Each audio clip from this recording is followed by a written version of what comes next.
প্রিয় দর্শক, এই মুহূর্তে রয়েছি আমি ইতালির এস্ট্রাতে।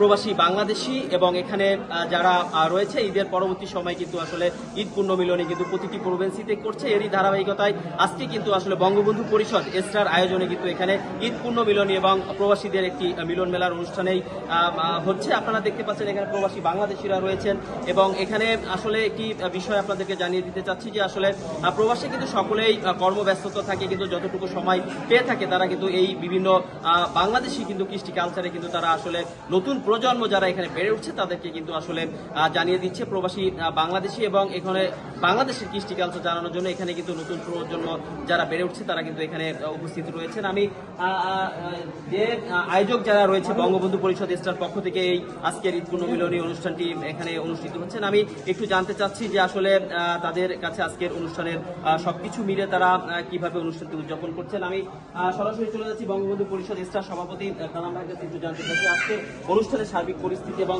কিভাবে আপনারা অনুষ্ঠানটা সাজিয়েছেন। আমাদের আরটিভি দর্শক যারা রয়েছেন তাদেরকে কি বলবেন? অনুষ্ঠান বঙ্গবন্ধু পরিষদের পক্ষ থেকে আমরা অনুষ্ঠান দেখতেই পাচ্ছেন। আমাকে অনুষ্ঠান বঙ্গবন্ধু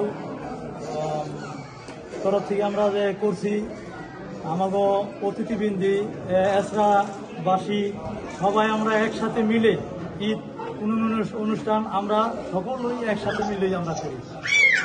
বিভিন্ন আমরা প্রবাসীরা সব আমরা এসরা ভেনিসের লোক সবই আমরা এখানে এই ঈদ অনুষ্ঠান আমরা